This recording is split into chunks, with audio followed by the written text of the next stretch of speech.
léegi bu su ma compter Sénégal Dakar ñi posé gum voix mat nañu 352 et quelques. Alors woykat bu nekk woy nga 3 morceaux mais 3 morceaux yi ñaari version la version classique ak version salsa xam naa ne ci yéen ñi am na ñu fi am ay tànk salsero. À telle enseigne que pour que artiste bu nekk ñi bokk ci projet bi yëpp nga am benn clip pour le moment il faut que ñu tourner 969 clips et quelques pour que ku nekk am benn clip alors que ku nekk yaa nga war a am 3 clips.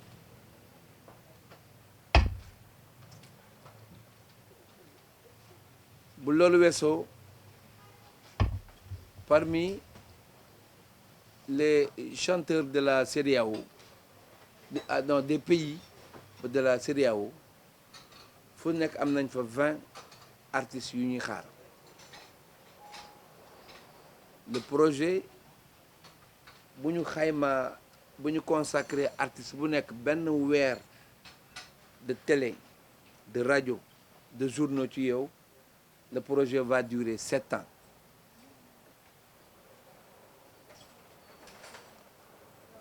J'ai remis le business plan et le projet au président Macky Sall.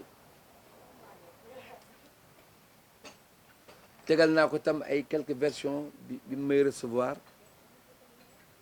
Il a compris, il a écouté et il a beaucoup aimé te am na fierté bu rëy le fait que projet bu day ni jóge ci un Sénégalais. Parce que à vrai dire kenn mësu ko def genre projet bu mel nii comme man nag dama dijji marine dama def loo xam ne aw ma moyen bi parce que faire chanter toute l'Afrique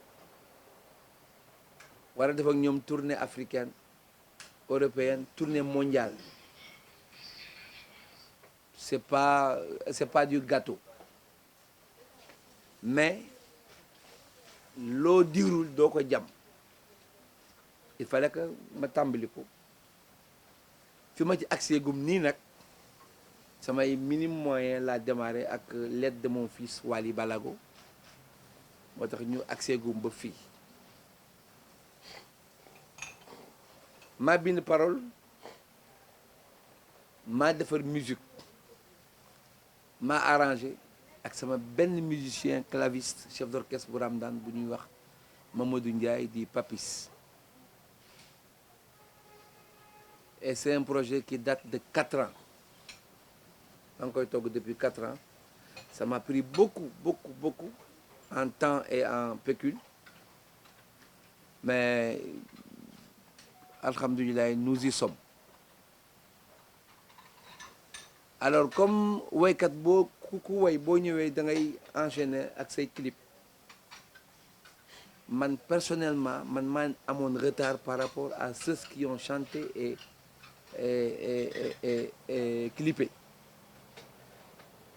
comme woy yëpp ay duo la ak man ak ñoom te ñoom woy nañu ba pare def seeni clip il fallait que ma def benn forcing pour au moins ma am benn lot de clip mu accompagner sortie bi enfin une partie parce que y a 8 albums te 4 yi la ñu bëgg mu génn ñu téyewaat 4 yi ba